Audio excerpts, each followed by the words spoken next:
Welcome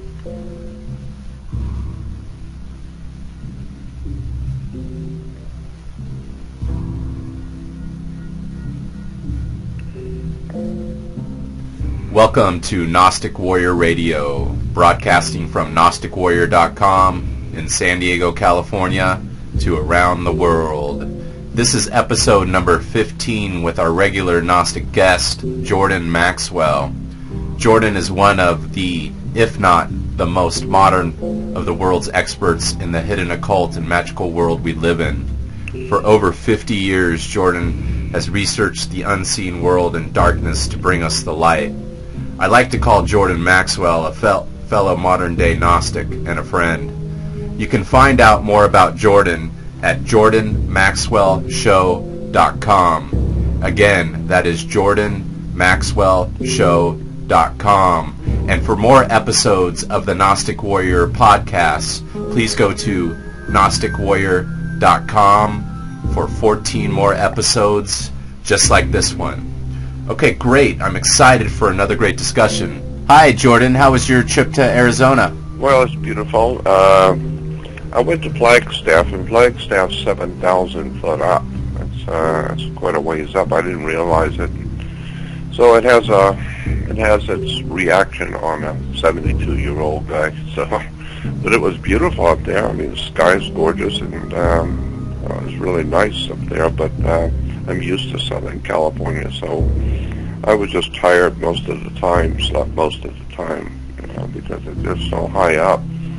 Yeah, that lack of oxygen, huh? Yeah, that's what it is. But it's gorgeous up there. And that whole area, like New Mexico, and lots of interesting stuff in the sky at night. And so it was nice, but I'm back. California, for whatever it is, it's still home to me. So, I'm happy to be home. Yeah, it's for those people that don't live in Southern California, it's a peculiar place. There's the good, the bad, and the ugly, right? Yeah, it's a real strange place. Southern California is. It's all the opposites in life are in the extreme here. It's just you meet some good people who are extremely nice and good, and then you meet people who are not even human, but and I like the thing about Southern California is you are at least free to be yourself, and nobody's going to question why it is you think what you do and why do you dress like you do. And it's like in smaller towns and everybody knows you. In Los Angeles, nobody knows you, and they don't care to know you. They want you out of the way. They don't care what you're doing or what you think or how you dress. Just get out of the way. Traffic is heavy, And so I like that freedom of being able to be who I am, do what I do, and nobody's going to question who I am and why I'm doing what I'm doing. So, and it's always been Southern California, especially, has always been the hotbed for everything: motion pictures, music, entertainment, revolution. I mean, Adolf Hitler's Nazi revolution was started right here in Studio City. In Wow. Los Angeles, in the San Fernando Valley. A lot of people don't know that, but Nazism was begun, the very concept of Nazism and the superior race and the blonde-haired, blue-eyed superior race of the new man and the new soldier and the new and the new age and all that kind of stuff.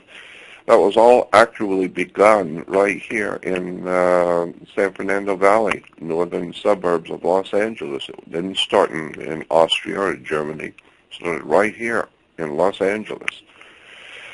And was there a group that was behind that? Mm-hmm. Yeah, there was a group up here on Laurel Canyon.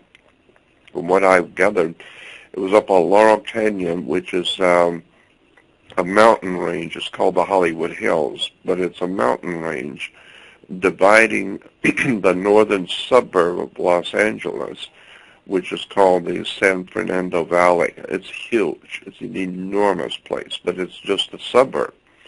while Los Angeles is even much bigger.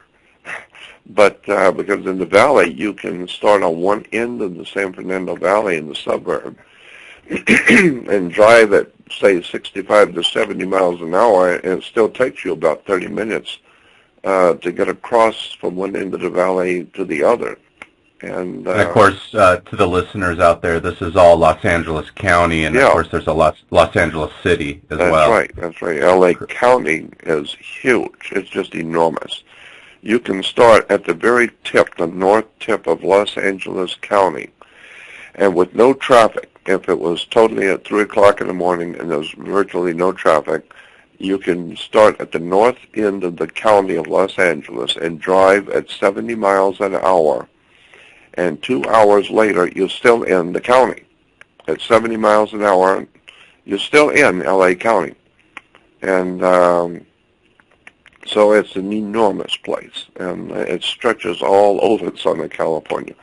So Los Angeles is a big place, and it's interesting the name, the City of Angels, and then of course you had mentioned right there that the Nazi movement had started there, and of course we have Hollywood, which is the it's the Marxist-Leninist communist, and that was started in England and America also. So all these different fascist, Nazi, communists, Marxist-Leninism, all of these destructive, demonic and depravity of mistreating the human race, man's inhumanity to man, all of that started here in Christendom. It all started in Christian countries like America and England. Think about that. All the horrible wars and World War I, World War II, all the violence and drug addiction, pornography, all of the horrible, tragic murders and all the stuff that's going on around the world. It's in America and England.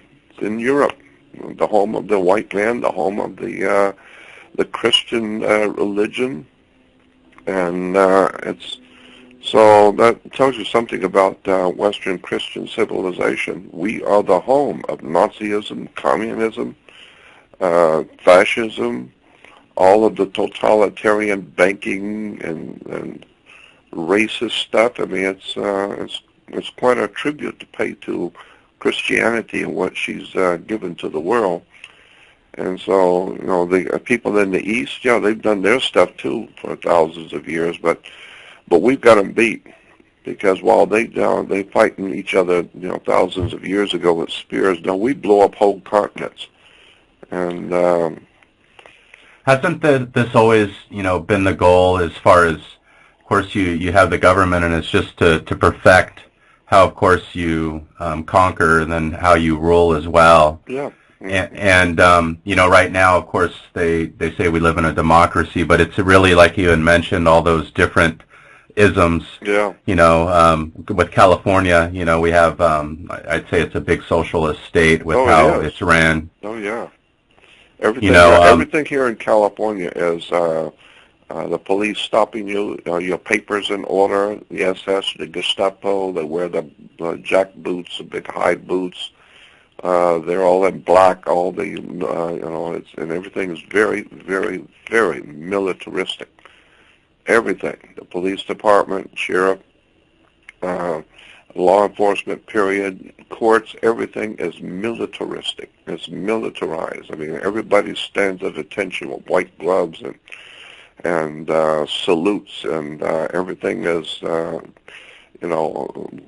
you in compliance with Berlin? And we heard that you were thinking un-German thoughts, so, and all that kind of stuff.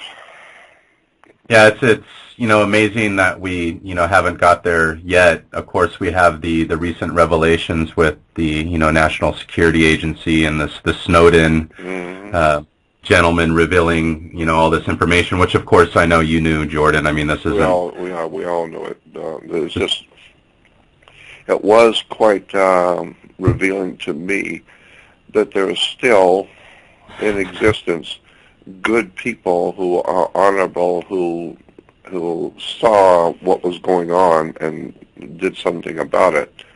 That is remarkable to me, because what really stands out is the fact that I know that 99% of the people in this country know there's something very, very evil and wrong, but they're not about to do anything about it at all. As long as it doesn't affect them, why bother?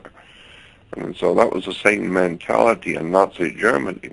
I've talked with the old German couples years ago, and I used to belong to a German-American friendship club when I first came out here.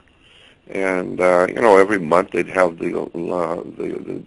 this parties, etc., and I would go to. And I loved it. I loved the German people. I loved the music, everything about Germany I loved. But I would ask, and as a teenager, I was 19 years old, and I would ask the old German couples there at the parties, sit and talk with them, and I'd ask them, how is it that Germany did not know what Hitler was and who he was and what was going on? Or how is it that kind of stuff would happen in a beautiful, highly developed, intelligent country like Germany, when the people were the most highly advanced, highly educated, living the best of Europeans ever lived was in Germany at the time.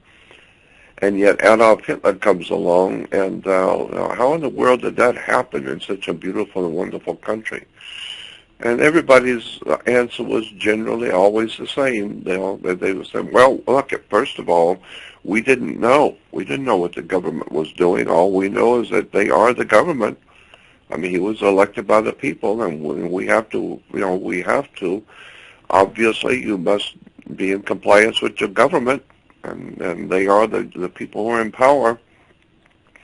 And so you don't want to be, anti-government, and, you could be put in prison for that, so you have to follow the regulations of your country and your government. Besides, it was our government, and he was protecting the German people, and he was doing all that he was doing for us, the people. So, and of course, he did wonderful things. We had cars for the first time with Volkswagens and Porsches, and he built highways all over the country so we could travel, and we were all working, and everybody was happy, and so we didn't know what the government was doing, and after all, he was the government, and we had to do what they say.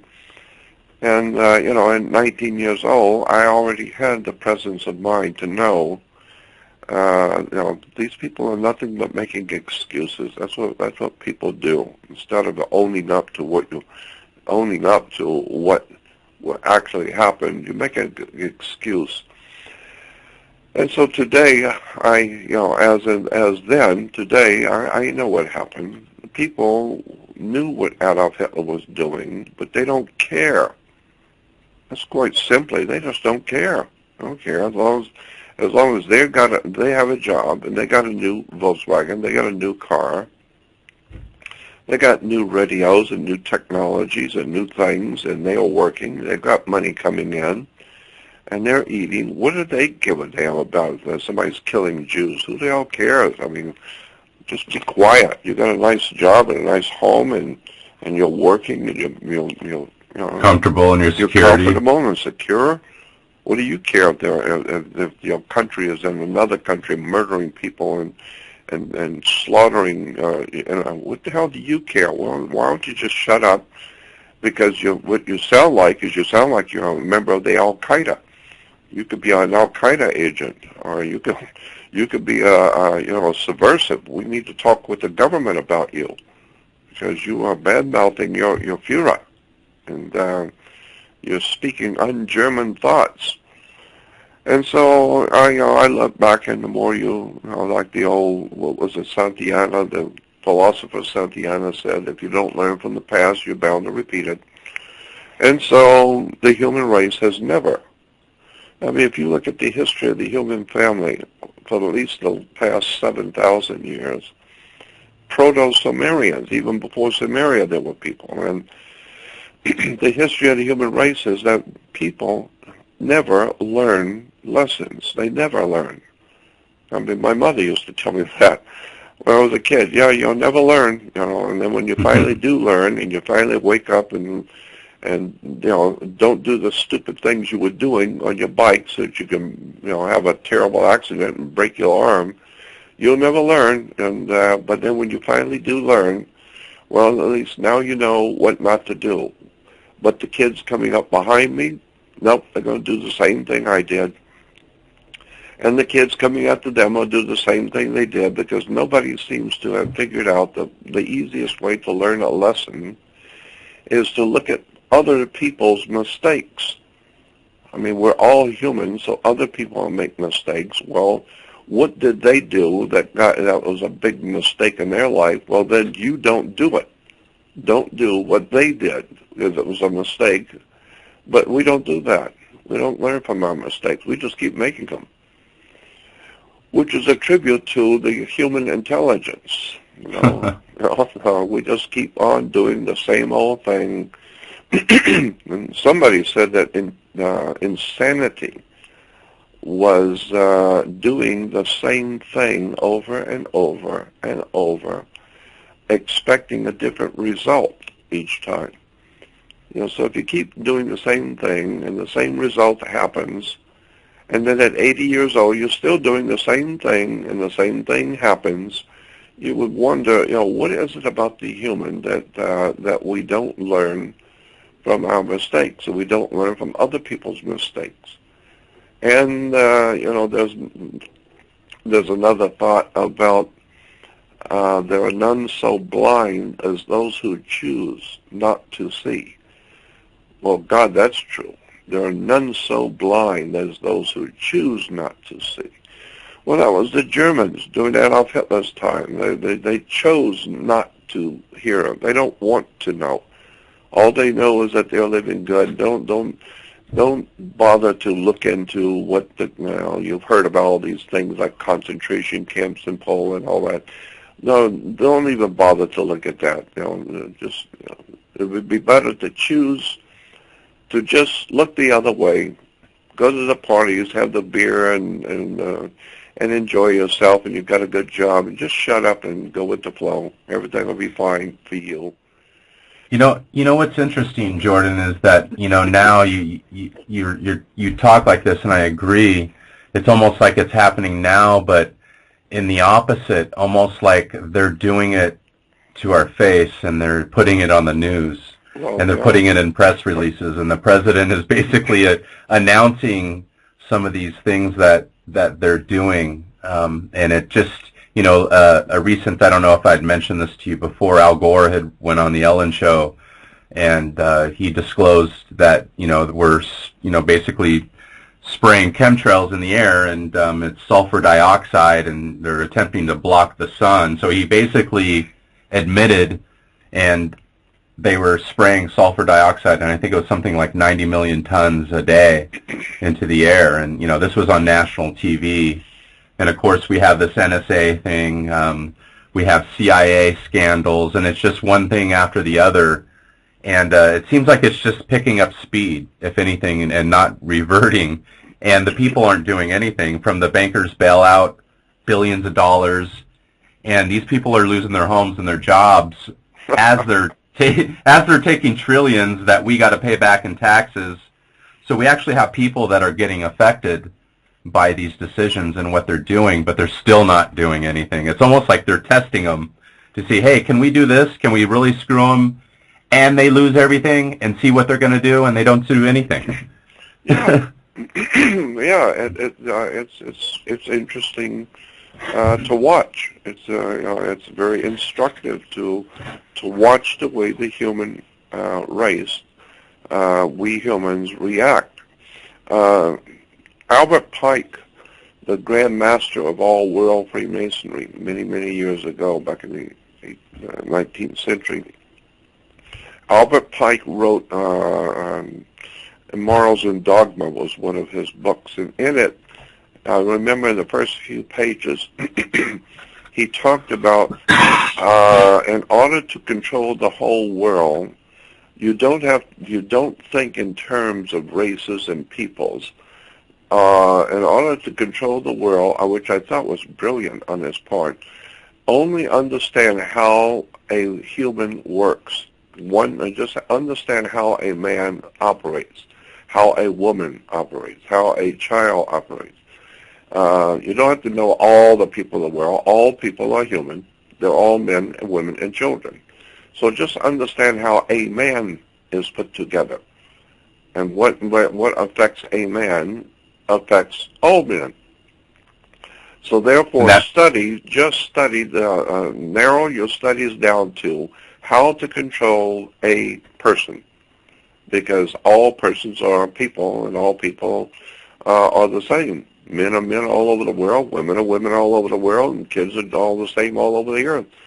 So that's what the masters of the world have done. They have studied how a human works and how the human brain works, how the mind works, and we have scientists and institutions, research institutions that they're perfecting how the human brain works. And now, of course, America and the Western world is going into what I call the Atlantis stage of existence. We are now like the legendary Atlantis, where we're told that Atlantis was destroyed because they went completely out of their minds with technology. They began crossbreeding animals with humans. They began experimenting with all kinds of animals, crossbreeding different life forms. They became merciless in their military.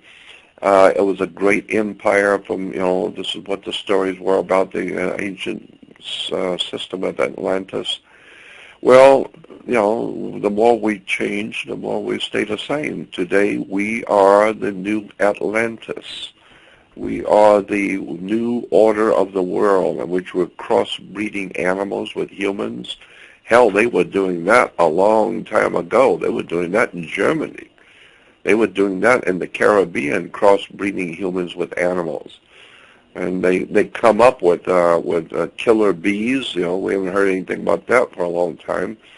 But these bees that were not normal bees at all. They were a totally different breed, and they started in some place in South America, killer bees.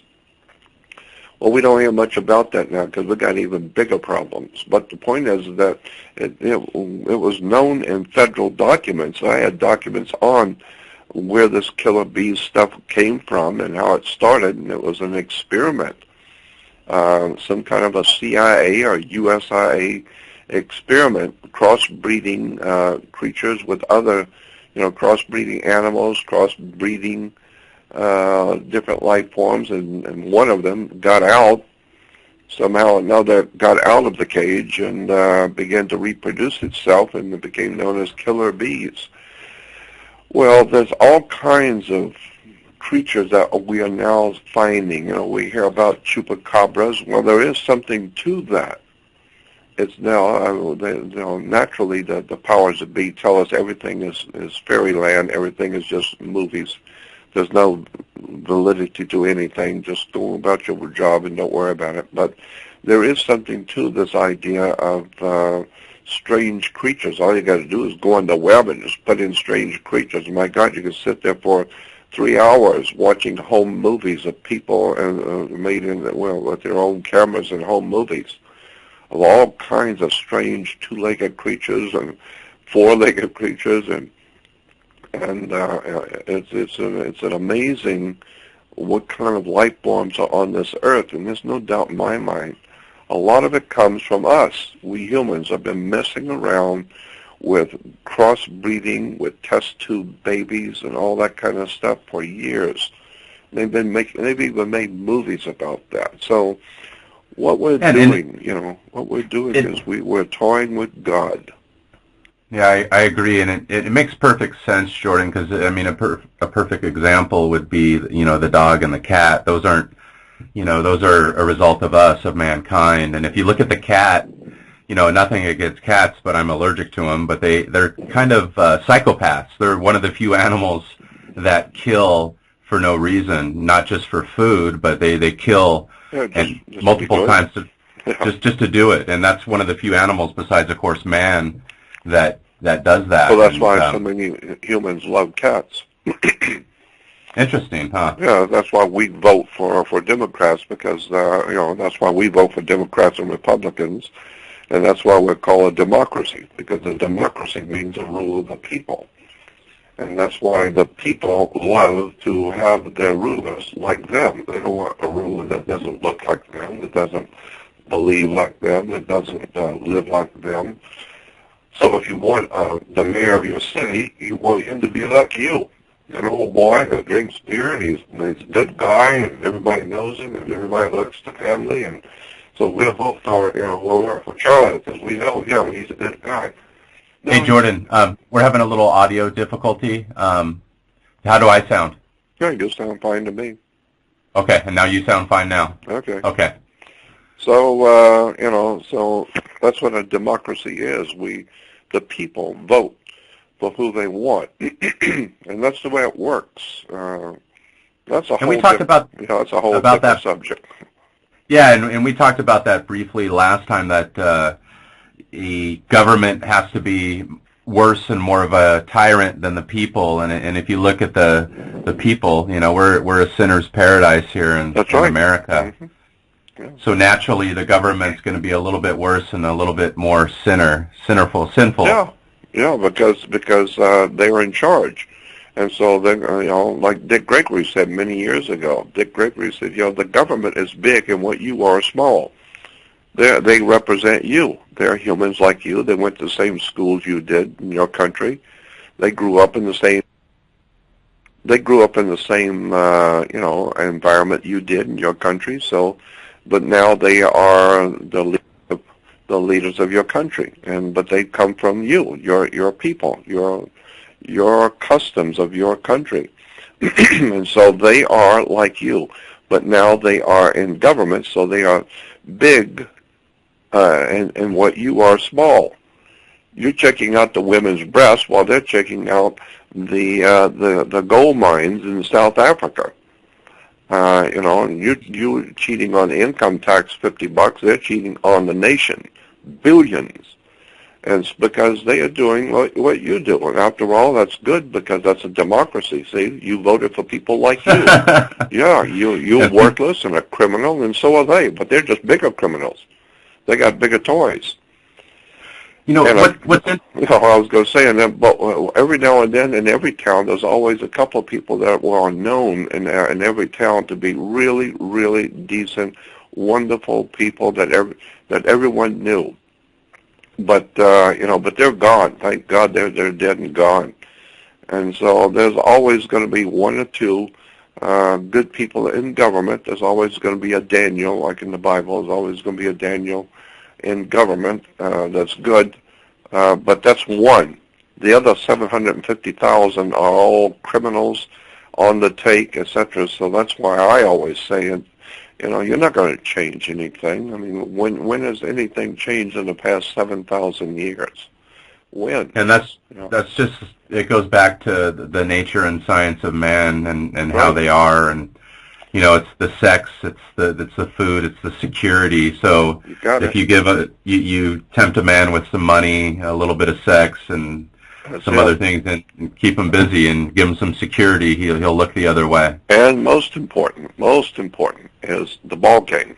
Always give the human brain a ball to play with.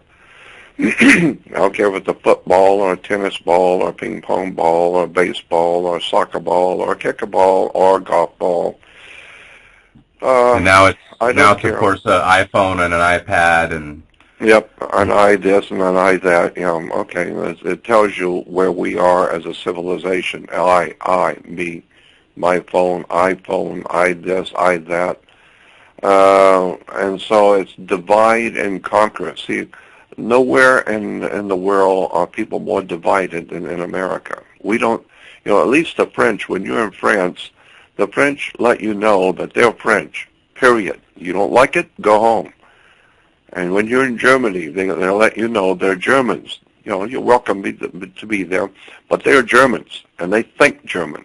And that's the way they are. And if you don't like it, then there's the border. And so all over the world, people are very not nationalistic as such, but they know who they are. They have their customs, etc. The only place I see that's not like that is America. We don't know in America who we are. We don't know what we're doing. All we know is everybody is an individual, and nobody knows what the country stands for, if it stands for anything. We don't even know where the country came from. All we know is we don't even really know who's ruling us right now. No, not at all. We don't know from nothing about much of anything.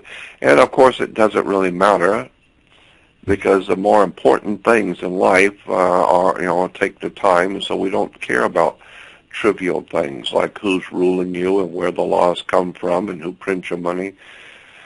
Those things aren't important. We've got football, and the Dodgers are playing tonight, and so... We got the movies and... Yeah. And like Dick Gregory said, there's plenty of alcohol for everyone, so it does settle down. There's no problem. There's a liquor store on every corner. It got 16,000 kinds of liquor, hard liquor, and 420 different beers and to choose from. So we're a free country. Pick any beer you want. Pick any alcohol you want. And thank God in America we can elect our own leaders. We can elect our leaders. Of course, you can't select your leaders, but you can elect your leaders. So the bottom line is that if you're really highly intelligent and well-informed and well-read, which America isn't, but if you were, you could see through all this. I mean, it's very obvious. And something in relation to Gnosticism that I was thinking about, Gnostic simply means to know. And so the Gnostic tradition was one that was seeking to know. So if you were a Gnostic, it was understood that you were not a religious person as such. You were a spiritual being, not religious, and therefore you didn't buy into the state-approved SS, Gestapo, or the Roman system. You didn't buy into the state-approved, systems, but you sought wisdom and knowledge by the study of nature, the study of the stars, the study of the human race and who we are, and where things come from, and the symbols and the emblems and the words and the terms, and how the world really works, and go into the intricacies of spirituality. And why do things happen the way they happen? And so the very word was Gnostic. And the governments of the world are not believers. When you go to a church, Christian church, they will ask you, if you're new and they don't know you, they'll ask you, well, are you a believer? Yes, I'm a believer. How long have you been a believer? So that's what they term, that's what Christians are called, believers. That's what Christians are called, believers. But government are not believers. The U.S. government is not a believer. The U.S. government has agencies where people are paid lots of money to work for the CIA, USIA, NSA, all kinds of organizations that are set up to do one thing, to tell the government what is in fact happening. They don't want to believe in something. They want to know. They will tap your phone lines. They will photograph you, videotape you where you're going. They will trace you, whatever it is you're doing, your emails. They want to know for sure what you said. They want to hear it themselves. They don't want to believe that you are doing this. No, they want proof.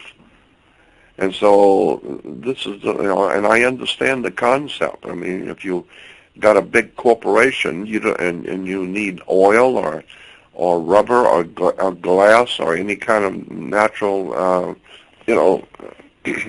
material for your corporation, you don't want to believe, well, I believe next year we'll have all the iron that we need for our country or for our business, or I believe we'll find enough glass or whatever it is that we need for our country.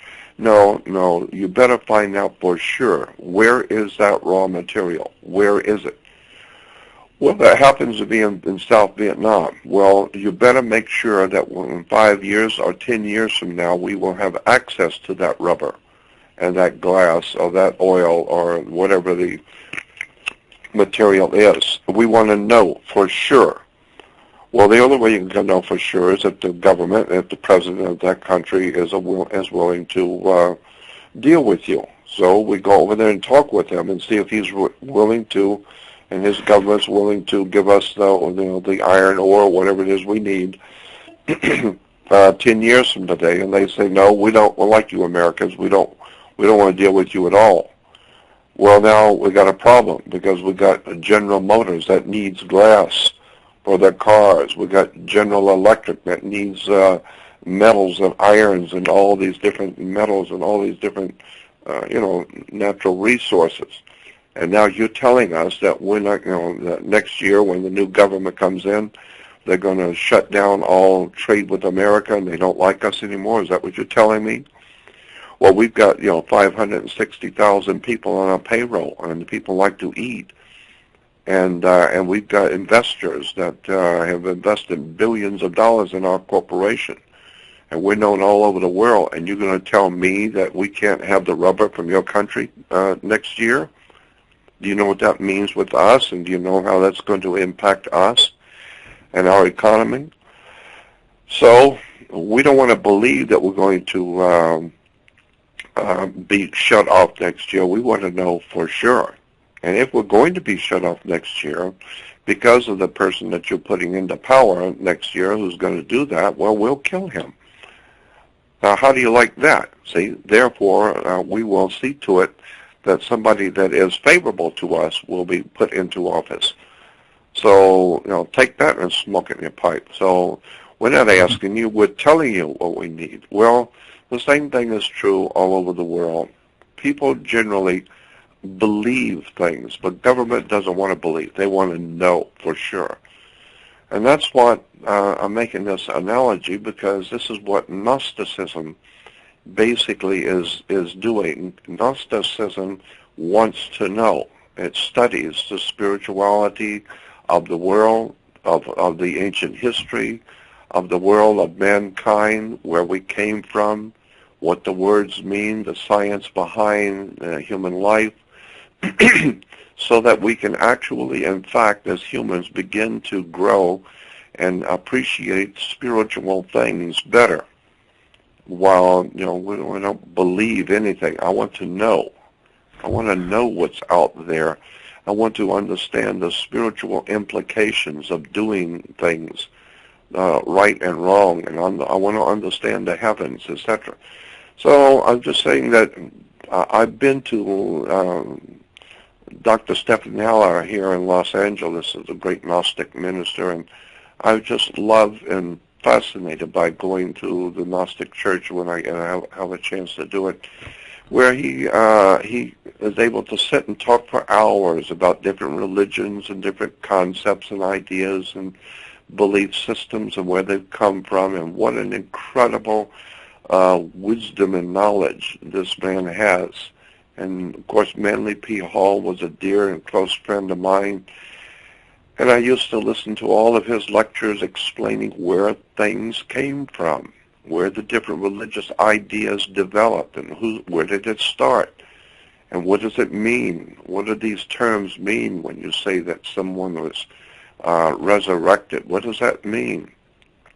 Yeah, and Jordan, if you look at, Manly P. Hall, even though he was, of course, a Freemason, and my understanding a Rosicrucian, and then also looking at your work, Jordan, you're a Gnostic, you're a modern-day Gnostic. I know you don't really refer to yourself that way, but you are, because like you said, you seek the truth, you seek to know, you don't seek to believe. That's right. That's right. And you're a testament to that, and it's interesting because the Gnostics do live on through people such as yourself and through Manly Hall. So it's great that you make that analogy, and it's almost like our government are Gnostics too, but kind of minus the spirituality which they need. That's exactly right. They're Gnostics minus the spirituality, because they don't want to believe anything. They want to know. Well, that's always been my feeling. Even as a kid, I was, you've probably heard me talk about that, but when I was growing up, I wanted to know, and it was a big thing with me. It wasn't play with me. I want to know. I don't want people telling me how to think. I resent that. I don't want anybody telling me how to think.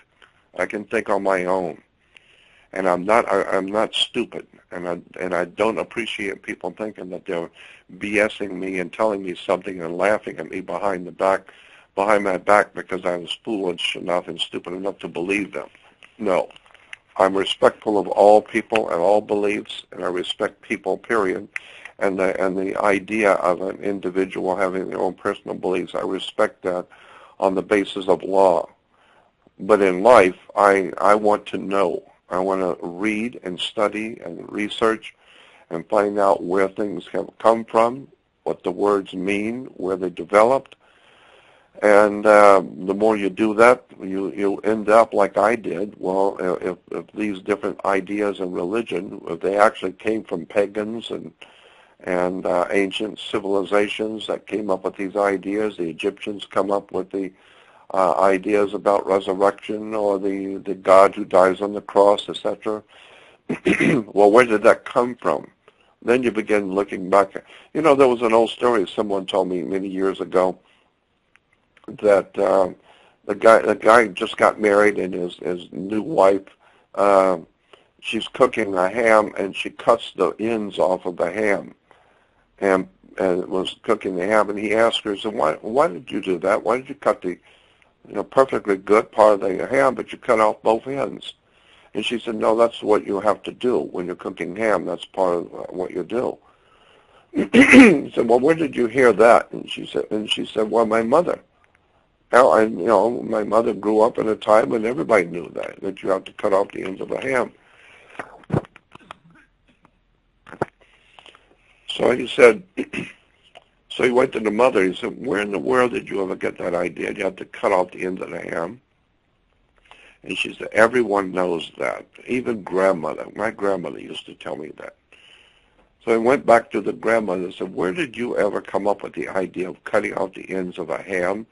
And she said, oh, the pot I had was too small. So I had to, if I'm going to cook it at all, I'm going to have to cut off the ends of it. That's where it came from. It wasn't that there was something you have to do. No, the pot was too small, airhead. That's all it was. Well, that's the same thing in religion. It's the same thing in government. It's the same thing in commerce. It's the same thing in life. People do things by rote. They have no idea why they say what they do or why they do what they do. It's just that that's the way it's done. Why? Well, it's the way we've always done it. And so then you find out, well, the reason why you've always done it that way is because we've never progressed. We start off with no brains, and we end up 2,000 years later, we're still brainless. We're still doing the same old mistakes, the same thing, and man is a creature of habit. And by God, how many times have I heard people say, well, I was born a Catholic, and my great-granddaddy was a Catholic, my grandfather was a Catholic, and my dad was a Catholic, and by God, I'll die as a Catholic. And I said, yeah, you probably will. And so people are creatures of habit. We don't want to change. We don't want to think new thoughts. You can't teach an old dog new tricks and all that kind of stuff. But somewhere along the line, the human race is going to wake up and going to find out that the whole human society on the earth is in serious and terrible trouble. And the reason why is because we humans have allowed it.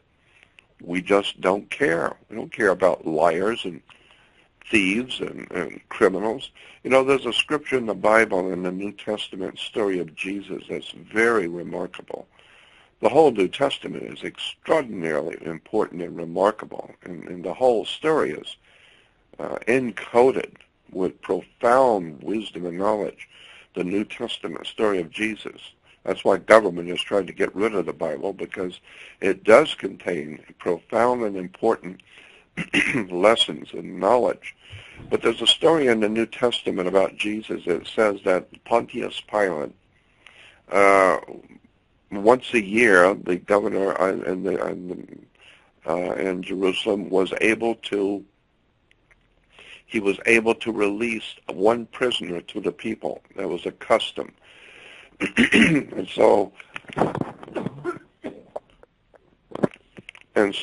the story was that Pontius Pilate brought two prisoners out before the town. One was named Barabbas, who everyone knew. He was famous. Barabbas was famous for being one of the worst criminals their society had ever produced. There was nothing of any intrinsic value in him. And the other prisoner was Jesus. And the story in the Bible says that Pontius Pilate brought Jesus out, and Jesus said, "I am the truth and the light." Well, so Jesus represents the truth and the light. And then on the other hand, you have Barabbas, which everybody knew represents criminality.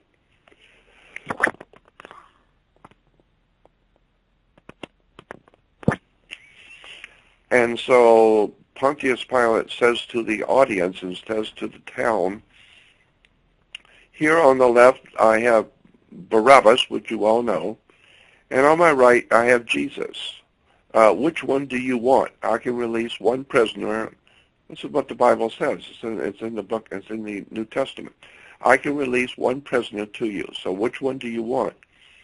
And the scripture says that all with one voice, everyone in town was in unity. Out with one voice, the town said, "Give us Barabbas." That is a symbolic metaphor. In literature, it's called a metaphor. It's a symbolic story. It's telling you that when any town, when people are together as a group, and they are presented with two ways to go, the truth and the light, or criminality, the people will always say, "Give us Barabbas." Meaning, symbolically in the story, is that when people are faced with the truth and the light, or what lies in criminality, the people of this world will always, have always, are now, always will, always choose to follow a criminal. They will never, ever accept a person who will make them look bad.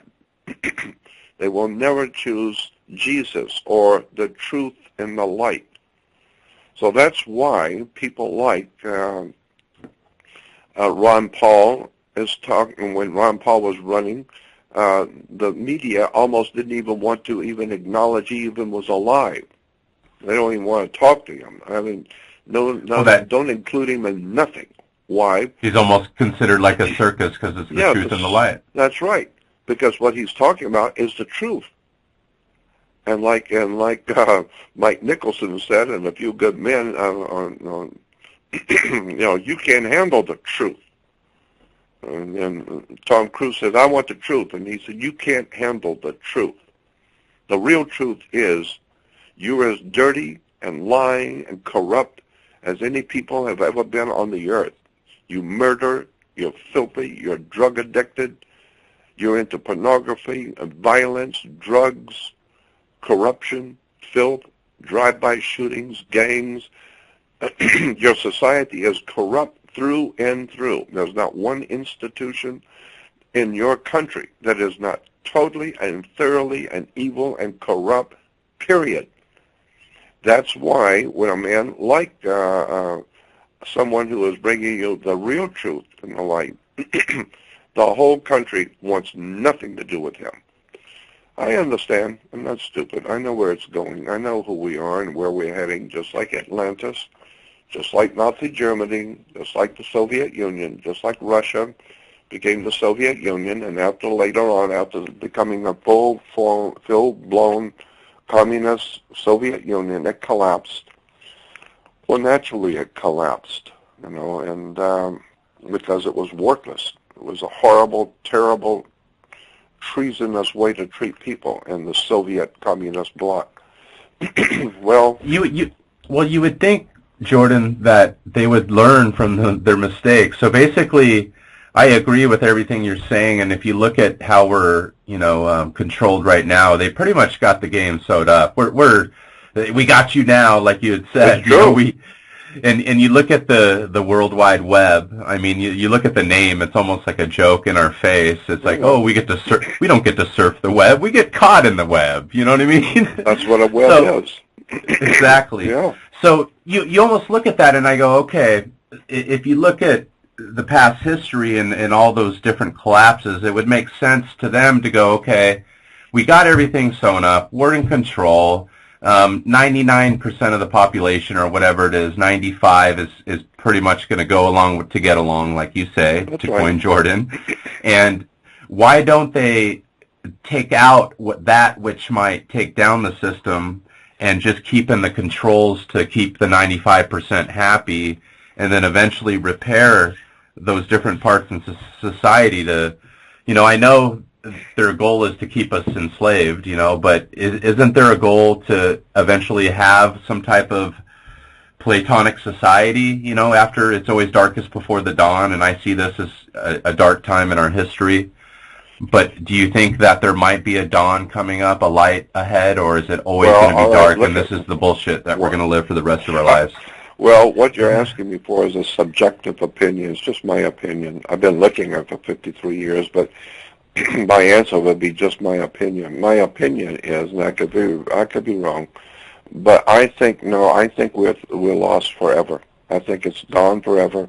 I think the very concept, the very intellectual concept of human dignity and freedom of the individual to do what they want to do and be who they want to be, and and strive to accomplish your destiny as an individual, to do, to be free, to be who you are and work on what job you wish, and build what you want to build and invent what you want to invent, and be a free person to say what you feel and be able to be protected in your rights.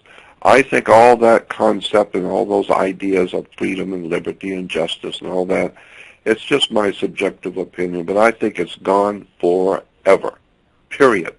It will never be revived. And the reason why I say that is because I've been looking at it for 53 years, while most people hearing me have looked at the subject for 53 minutes. If you look at the past 7,000 years of human history, when in that 7,000-year period that we have records of, when was the first time a handful of people stood up against the most horrible tyranny and demanded freedom, liberty, and justice, and founded a whole new country based on that concept of leaving people alone and let them do what they want to do? Well, that was the founding of the United States of America in 1776. And by 1840s, it was already corrupt. The powerful people came in, criminals, the criminality from Europe, all the royalty and all this filthy, inbred, mentally deranged, retarded, inbred royalty. Prince Charles and Prince Andrew and Lady Di and Queen Mum, and all of these mentally retarded, vicious, bloodletting murderers who were in power in Europe, who represented their master, the Vatican. And the Vatican, of course, was murdering people by the millions with the Inquisitions and torturing and waterboarding and pouring hot lead down the throats of children in front of their parents, And the absolute horrible inhumanity to man that was going on in Europe by the royalty and by the church and by the authorities. A group moved to another place and came over here and decided we're going to be a free people, and you're not going to treat people like that anymore. We're going to be free to do what we want to do and be able to speak our mind and research and study and do what we want to do. Well, you see what happened to that. They moved in with their banks and moved in with their churches and moved their churches over and moved their institutions over, and the Bank of England set up the Federal Reserve. But most people don't know all of our institutions have come from Europe. The Europeans still own us. And so I don't believe, I think that was the only time in history that something like that happened, a little short period where there was a little whimper and a little whisper of freedom for the human race, but that was taken care of. We had a civil war, and that destroyed everything. And after that, there was a corporation set up in 1871, a privately owned company out of England. It was called the United States Corporation. It was incorporated in Delaware as a privately owned company. And so today we have corporate world. The United States is a corporation. It's a business, and your body is a security on the New York Stock Exchange, and it's just business now, and they own you. They own your banks. They own your money. They own your home. They own you. You are a human resource, like rubber and iron and tires and oil. You're a resource. So if you need a job, you go to the human resource department. So there is no longer any ideas or concepts of original American freedom. It's gone. It's over. And I am here to tell you it is never coming back, ever. I don't care how many good people see and understand the problem. It will never come back again. The greatness that could have been in the human race for freedom and liberty is gone forever. Because the young people who are growing up today, the young children are going to school today with their swastikas stuck on their head, and they have to be in compliance with the SS and the Gestapo. And the parents themselves are on drugs, watching television and Bugs Bunny and television. They have no idea what's going on. And so you may have a handful of people, a small handful, who are intellectually astute and spiritually awake that knows what's going on the earth. But nothing is going to change because there's 360 million people who love to crawl on their knees to the emperor. They love the movie stars. They love important people. We just can't wait to see Donald Trump in person.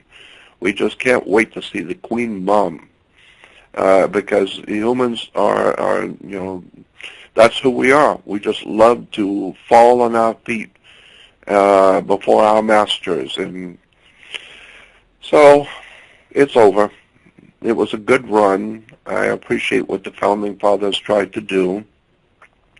It was a great idea. It didn't work, but it was a great idea. But it proved one thing forever and ever and ever.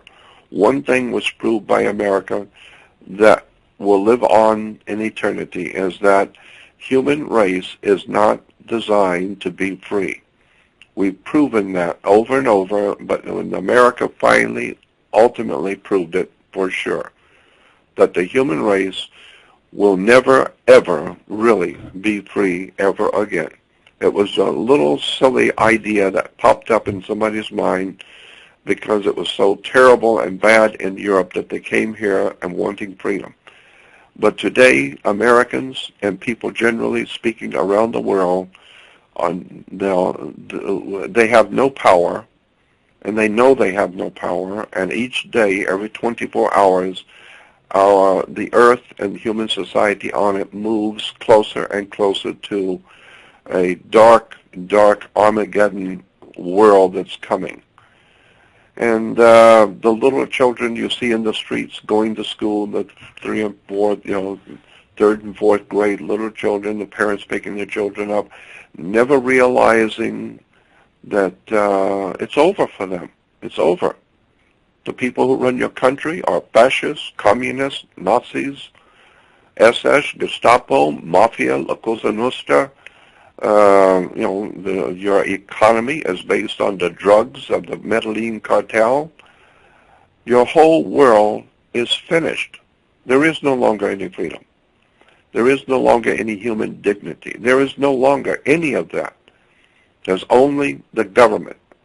And if you don't like that, then people will report you, and you might be an Al-Qaeda agent, and now you have terrorized your neighbors, and therefore you will be now taken to a warehouse somewhere down in Long Beach, and your fingers cut off, and you are waterboarded. All I say is that I'm frightened for the dark future, but there is no doubt it's coming, and there's nothing anyone's going to do about it, because Ludwig von Mises, the great European economist, in one of his very first books, von Mises said that the people have always, in every culture, in every era of time, the people have always, they are now, and they always will, support a dictator, which is true. The people of this world have always supported a dictator. They did it in the ancient world and ancient histories. They fell on their knees before the pharaohs and before the maharajas and before the great kings and rulers in Babylon. The people always support the most tyrannical, bloodletting, murderous criminals who rise to the top and frighten the whole world. The people will bend their knees and crawl on their knees to the Holy Father and to Queen Mum and to all the princes and all the potentates. People have always done that. They're doing it now, and they always will, forever. And there was one little brief moment in time in the past 7,000 years when a handful of people rose up and wanted their freedom in America, but it didn't work, because basically 370 million people in America couldn't care less. They don't know what you're talking about, freedom. They got football and basketball and cold beer. How much more freedom do you want? And so I understand history. I'm 73 years old. I've been through it all. I've heard all the stories. I've watched all the tricks, all the stuff that's going on today. It was going on 60 years ago, but I saw it, a long time ago. I know what's going on. I know how the stuff is being played. But happily, I'm not going to be here much longer. I don't have a family. I don't own anything. I don't have anything. I have no bank account, no credit card, no home. I live in a friend's home, sleeping on the floor with nothing. I don't own anything, have nothing, got nothing. Period. That's the way I live. Totally homeless with nothing. But you would be shocked and surprised at the end of the month how many bills I don't have. And so I thank God that I have the Great Spirit in the universe has allowed me to stay alive and have a place to live, in spite of all the, in spite of people stealing everything I own and taking my website from me and taking my money and taking everything from me. And so I realize I'm in a war against the darkness of this world, and I understand that. And I don't even really mind. I mean, it used to when I was a long time ago as a kid, I resented all of it, but I don't resent it anymore. I understand this is the world we live in. It's a very, very dark and evil world. And do you believe in reincarnation, Jordan? Yes, I do. Mm-hmm. Do you think, since Jesus believed in it, and the Bible says that Jesus taught it, and the New Testament taught it, and all the prophets in the Old Testament taught it. And the Bible is filled with it, and all the ancient writings of the world have taught it. I think there's something to it. I know that the phenomena that we call reincarnation is provable. That the idea and the phenomena is provable. What I would say about reincarnation is that while the phenomena, the idea that someone has lived a long time ago and comes back today, has been overwhelmingly proved beyond a shadow of a doubt in science. We know that's true. However, the phenomena can be explained in more than one way. So there's at least the possibility that we don't come back. But that's a whole story in itself. But there's another explanation that works equally as well, and that is, briefly, that if there are spirit entities, and we know that there are spirit entities, they are the archons, and the archons were spirits, ancient gods in the spirit world. Well, we call them demons and angels and poltergeists and spirits and ghosts and whatever you want to call it, but it's true. There's no doubt about that. We know for a fact that there is a whole spiritual world around us that we don't see. That's scientifically provable. We know that. We're not sure what it is or who they are, but they're highly intelligent, and some of them are extremely evil, and some are profoundly wise and helpful. But we know scientifically provable that there is a spirit world around us that we don't see.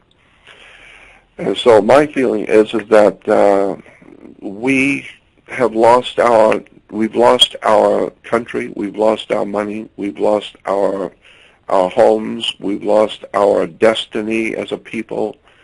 Now the only thing left to lose is your mind. So now the people are losing their minds and killing people, and children and young people and teenagers are shooting and going back to schools and killing people in schools and blowing up restaurants. It's because the human race is being pushed into a corner by religion, by their churches, their synagogues, their mosques. You'd be surprised how many emails and contacts I get from young people, 14, 15 years old, 20 years old, in the Middle East, all over the Middle East, the UAE, Lebanon, Israel. I get a huge amount of emails from Israel, from young people in schools and college age saying, we've had enough of this BS religion of Judaism and Islam and Yahweh and Yahweh and Allah and all this crap. When is this crap going to stop? And so, for us Americans, we just love Israel and the Holy of Holies and all that silly bullshit. But the people living it over there, they're saying, we've had enough of this stuff. My God, when is this nonsense going to end? We're murdering women and children and killing people. Over what? Over some moon god Allah? Or some moon god that Moses gave us? Moses was the leader of a moon cult. I mean, my God, we could go on for hours talking about where these pagan, sadistic religions came from. It's really quite a story about the human race. I'm telling you, I don't even know where to start. I've been looking at this stuff for almost 60 years now. Religion, theology, government, finance, commerce. It's just an extraordinary story. Yeah, and Jordan, we're coming up on an hour, and what I'd like to do in our next conversation, we've had some conversations about religion, and of course, the secret societies and who's running the country and stuff like that. I'd like to talk about maybe opening it up with reincarnation and also talk about Hollywood. You had some interesting talks on that I'd like to let the listeners get cued on. You have some great knowledge there. And also, to end it with the dark and everything's getting stolen from us. I know that your website, the old website that you have, your current website, which I'd like to mention right now, is jordanmaxwellshow.com. Again, it's jordanmaxwellshow.com. The other website, which you were involved in, of course, for several years, that you own and still own, but was taken from you, is jordanmaxwell.com. And I understand there's something coming up, a hearing, some court hearings. Yeah, can you tell us a little bit about that? Yeah, I'm going to court on the 20th. Because I was tricked into, as an old man, I was tricked into signing an agreement which I thought was giving my webmaster the permission to market my products. He told me I didn't understand. He told me, I want to help you and I want to control your website for you, and I'll take care of your website for you, and I'll help you distribute your products, and I just love what you're doing, and you're just wonderful, and let me help you. Well, I'm an old man. I don't know anything about computers and business, and I spent my whole life being who I am, studying my work, so I need someone who can help me. Well, for the past, I would say the past 20 years, that's all I've ever had, were people who come in and say, I just want to help you, I just love what you're doing. I can name up all the names. There's about 10 different people who have come into my life and saying that, and then they end up stealing everything I've got, taking everything, took my money, my clothes, everything. I sleep on the floor right now, airbag with nothing, broke, because young people come in and they see in me a way to make a lot of money.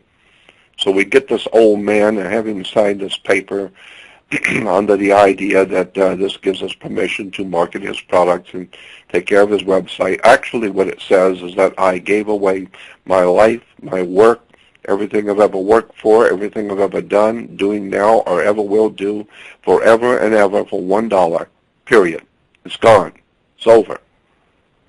And now I can do nothing. I cannot do anything, can't go anywhere, because these people are cyber stalking me.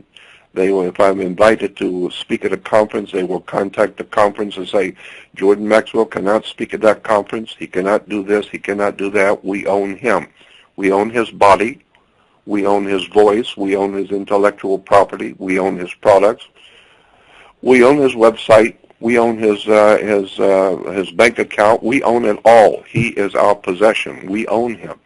And so one attorney in San Francisco told me when he saw what was going on with me, he said, "You are a very famous man. I don't know if you know that. You're an extraordinarily famous man for a different reason. You are the most enslaved human in a free society on the earth.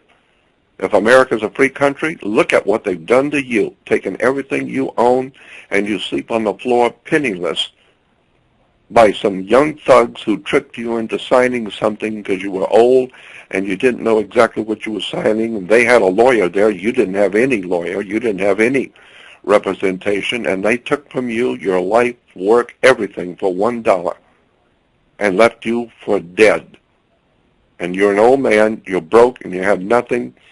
And that's what the world does to people like me, who's trying to do something for the human race. So all I would say is, I'm supposed to go to court. Who knows? The corrupt courts, criminals, criminals always come out on top. So that's where I am, and that's what I do, and that's who I am, and that's where my life is now, totally, totally destroyed.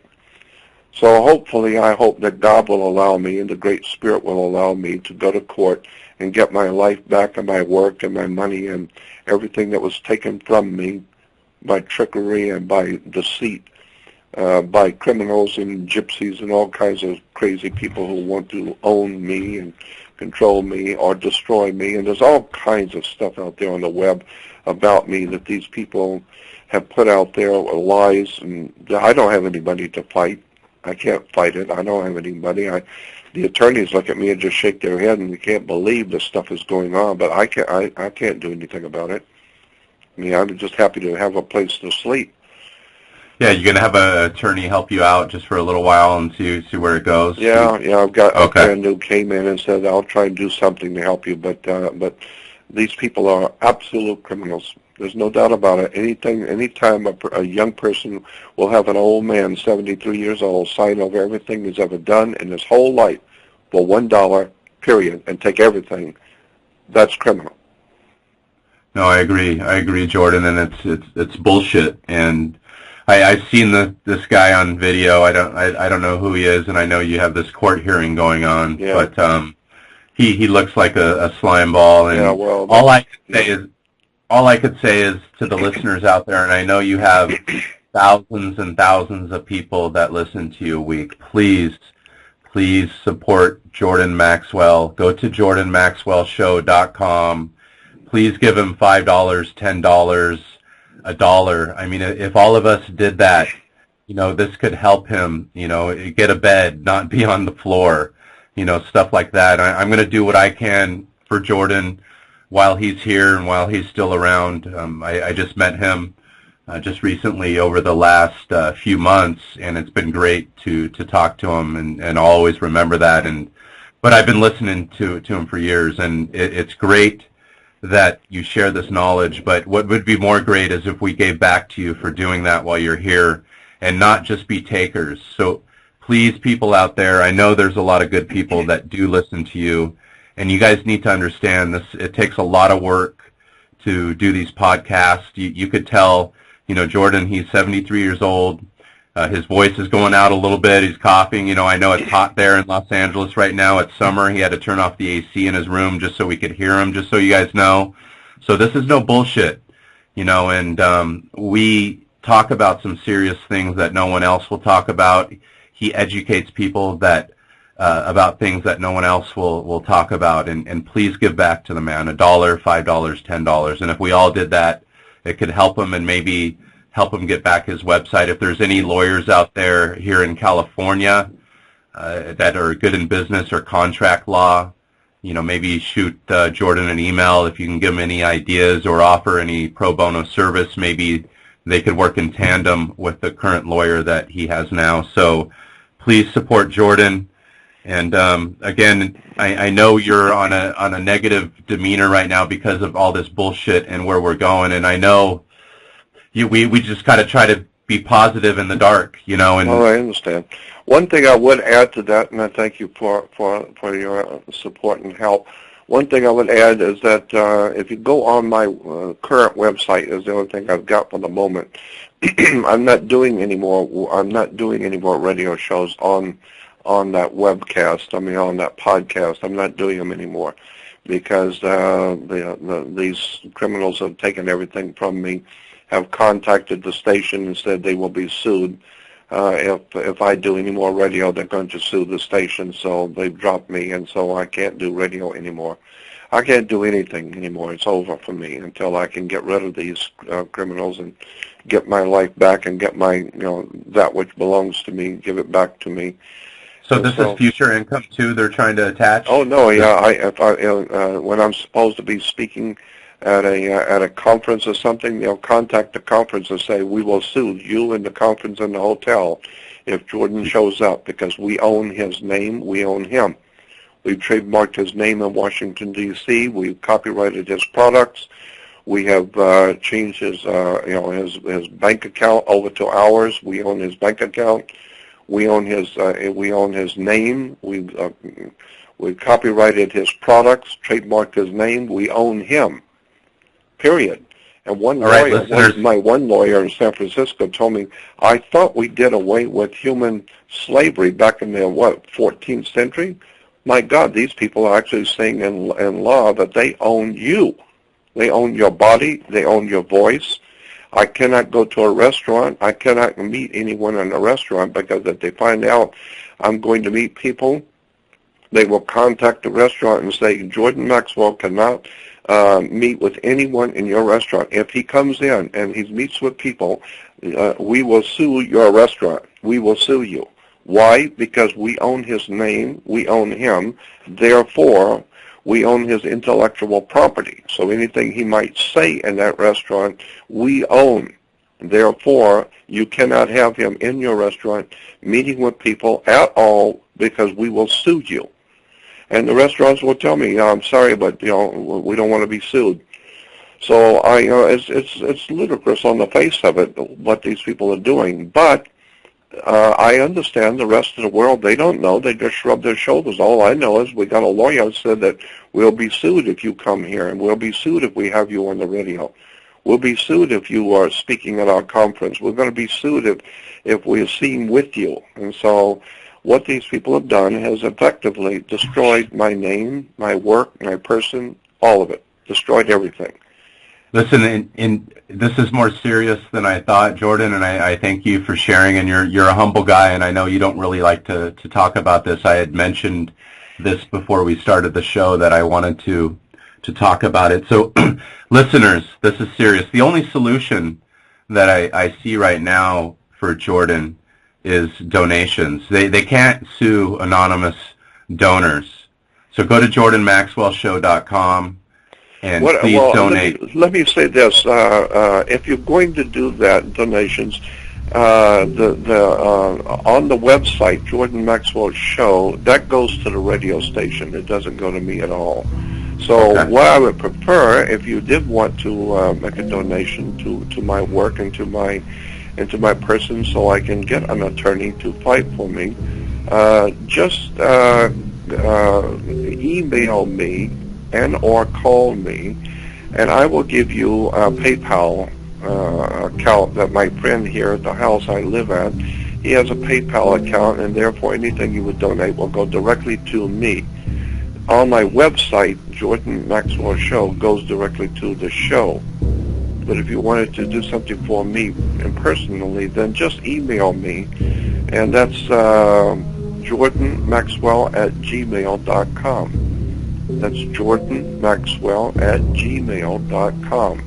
But the Jordan has no A, because the people who took everything from me took all the Jordan Maxwell's .this, .net, all of Jordan Maxwell .net, .org, .all, anything that had Jordan Maxwell with a dot, they bought it all. So that I can't have my own email anymore. I can't use the word Jordan Maxwell. I can't get an email that says Jordan Maxwell, because they bought it all for 20 years. So they own everything that has Jordan Maxwell on it forever. So I can't do anything with Jordan Maxwell. I can't use my name. I can't have an email at Jordan Maxwell. I can't do nothing with Jordan Maxwell because they own it all. So the email, again, let me reiterate that. That is Jordan, Jordn. It's not A-N, it's just Jordn, then Maxwell, Maxwell, @gmail.com. Correct. And that is the direct email to Jordan. And he'll go ahead and give you an address where you could send a money order. Yep, and if you want to call me, you can give him a phone number too, which is 818 in the Los Angeles area, 818-514-6294. That's 818-514-6294. If you call, that's the number, so I can call you back. Thank you.